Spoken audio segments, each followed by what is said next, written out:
What are you doing up at this hour of the night? What are you doing up at this hour of the night? Prevention of crime. Every hour of the day and night. Moviebreak is the team that protects your property and you. Hey people, here I am again at Berlinale, Lida for you with a new Moviebreak interview, a fantastic debut by Steffi Niederzoll, who is now here with me. Hi Steffi. Hi. And we have the sister of Reyhaneh Jabbari, somebody whom you all knew. She was murdered in Iran by court sentence in 2014 for having stabbed to death an attacker who wanted to rape her. I'm here with her sister. Hello, would you like to introduce yourself? So I'm Shahrzad. I'm the youngest sister of Reyhaneh, and now I'm here. If you have any questions, I would answer.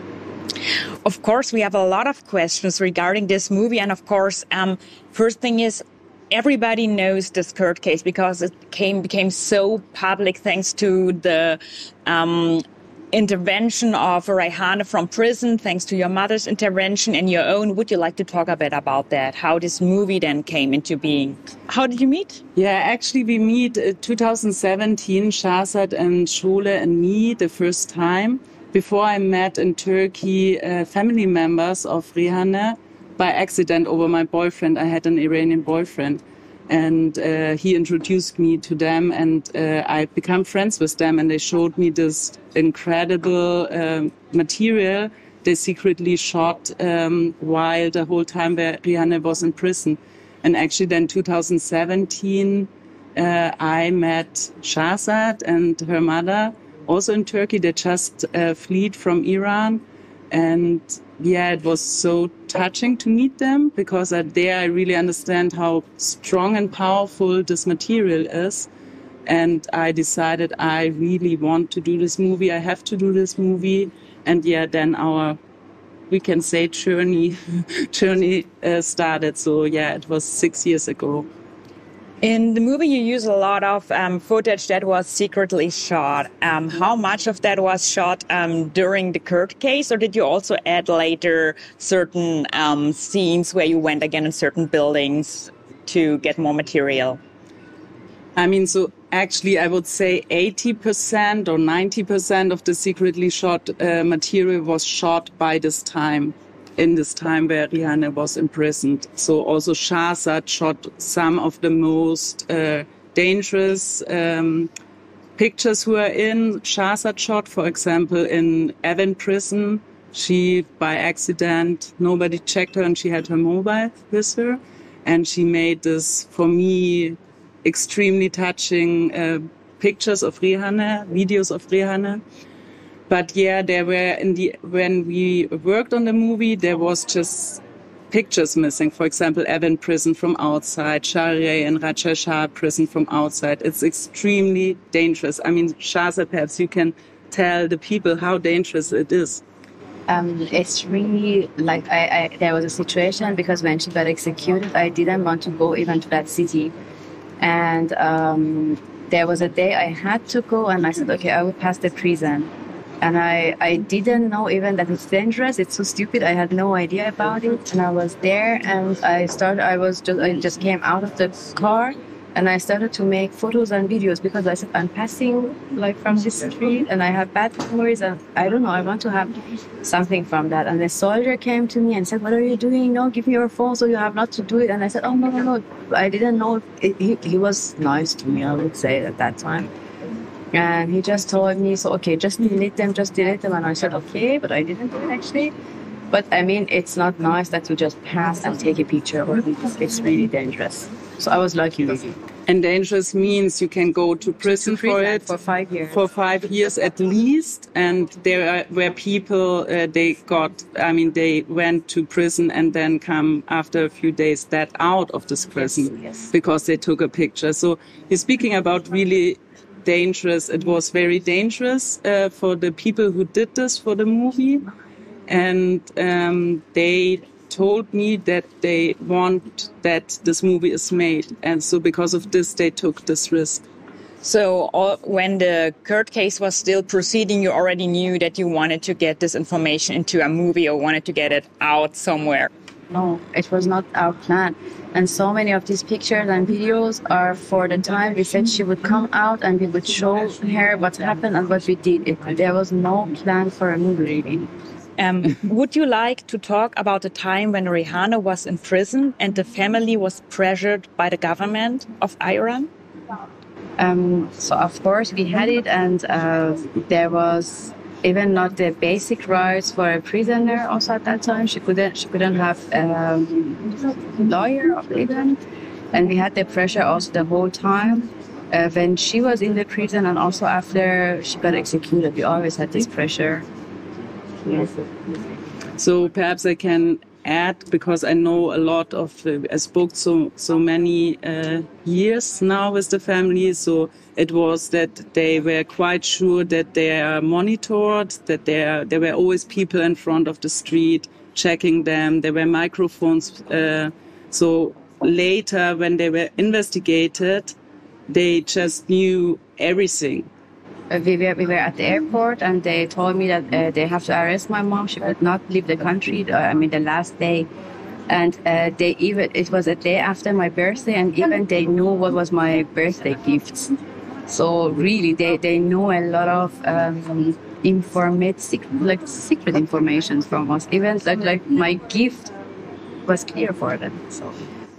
Steffi, were you scared being in Iran, or was there always the safety of that you're a member of the European Union and they cannot touch you? I was never in Iran. So you never were in the country to shoot any additional material to get a feeling for the situation? Because I assumed you were.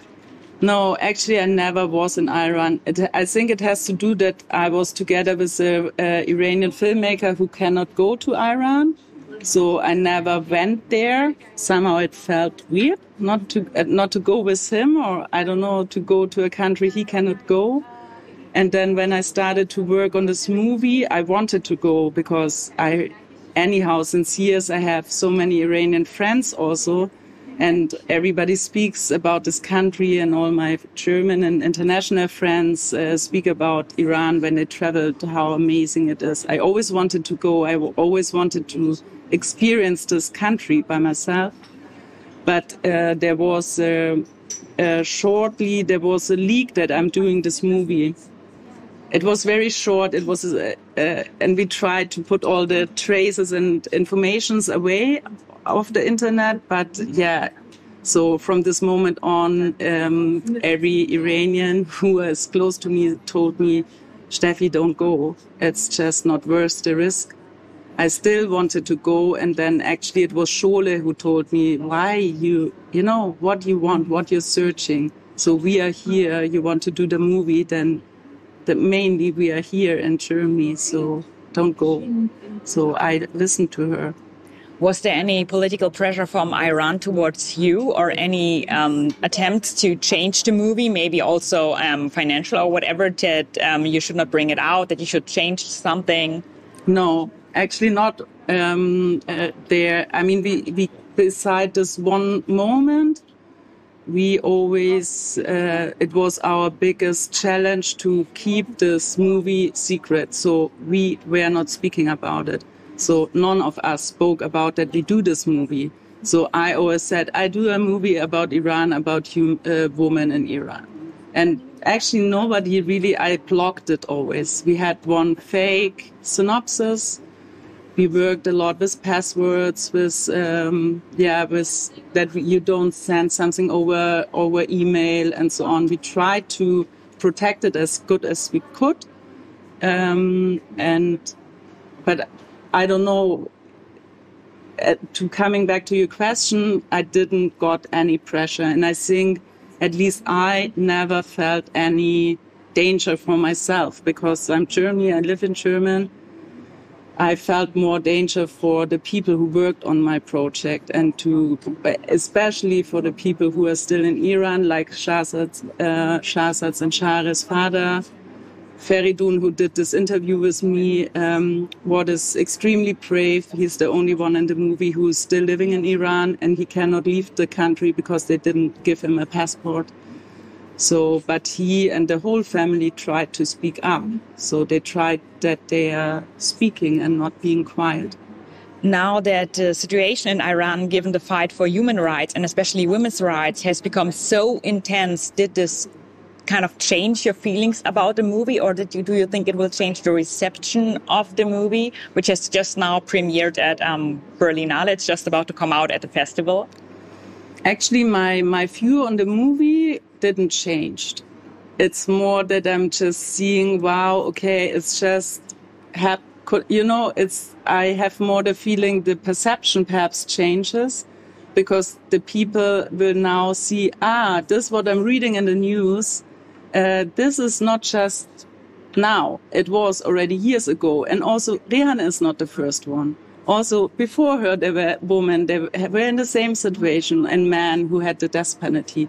There's so many people who get executed. So for me, it's more that I'm seeing, okay, I hope the people now understand when they're reading this news and reading about two people are executed. They understand what it means. They feel what it means. They know there's a sister like Shahzad and Share. There's a mother like Shule. There's a father like Feridun. Behind all these numbers we are reading in the newspaper.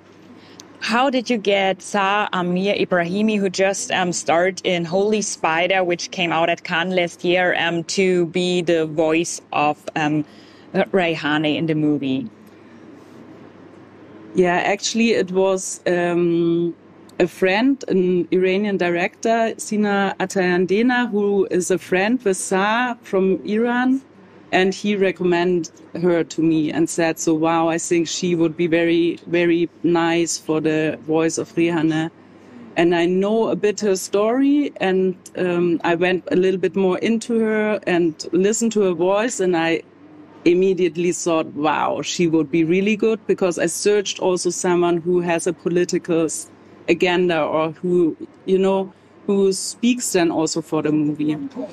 And then we spoke.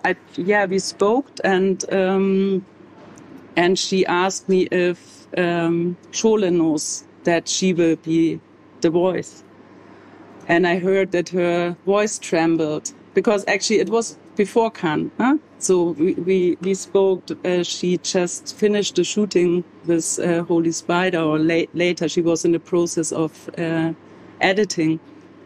So her voice trembled, and I felt that she is afraid that I say, no, I didn't speak with Shole, and then Shole says, no, I don't want that she is the voice of my daughter.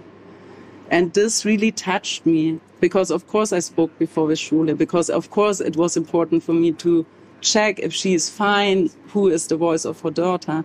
And it really, it was before clear, but there I was even more sure that Sa is the best choice, because you can see on this little moment how much she was oppressed from patriarchal society in Iran, how much it damaged her. She did something what all of us, all women are doing. And because of this, she has the fear that she cannot be the voice. I don't know, it really touched me. And I think for me, she's the best choice. She worked really hard on it. It was not that she was just reading the letters. She did this so many times in my editing process. I had so much. She really, all the time, she got a message from me. Can you speak in this? Can you speak in this? Can you speak in this? For editing, of course, in the end, she spoke it in a studio. But so that I have this possibility with this beautiful voice and this, that she gave so much of her own story into her voice. And I think she really connected with Reyhaneh. And of course, when she was winning, then also the award. And I think I was so happy for her. And of course, then it was so, wow, now she is really even more she has more the power to be the voice of Reyhaneh also. One question for both of you. Was there any moment that was so intense emotionally that you thought, I cannot use this, or this goes too far, it hurts me too much to go forward with this movie? I don't want to even describe it, and it's so hard for me. You mean? No, I would say that. Because the hardest day for me about Reyhaneh was the day of funeral, and I even told it by the details. So, no, I don't want to. How do you feel now about Iran? You're living now in Germany, and for some time you will stay here, I suppose. Do you think about ever going back? I mean, it's after all, it's still maybe somehow your home country where you have friends or other people. And how do you feel about it since the government did such a horrible thing to your family? It's a hard question. See, the government is there. I would never go back. But also if later, of course, I love the country. But now I have a second life also here. So I don't know what would happen really in the future. But I mean, my second Teheran is Berlin. So I don't have the answers still for my future. We are definitely glad that you're here and that you're safe with your family, and you're very welcome. And Steffi, I want to ask you, this was your first movie, so it's an amazing debut. Do you have anything for next project, or is it still also top secret and just has like a fake synopsis, or is there something working in your head where you want to go on with? Actually, it starts already to work since a while in my head. And this beautiful lady in front of me, she is one of my big inspiration, I have to say, Shahzad, the sister of Reyhaneh, because, of course, I spent so much time with the family. So, but it will, at least in this moment, it will be more fiction. So we started, I spoke with the family, and we start to develop a story who's taking place in Germany, actually, but is very much inspired by them as, on their life here in Germany. So, and I think it will be more a revenge story. Okay, so we're out for revenge, and 7 Winters in Teheran is now running at Berlinale. If you don't catch us, I'm positive it will have a release. You're going to read the review here at Moviebreak. I say a lot of thanks to Steffi Niederzoll and the sister of Reyhaneh Jabbari. Read more about Berlinale here with us at Moviebreak, and I say goodbye. Ciao, folks.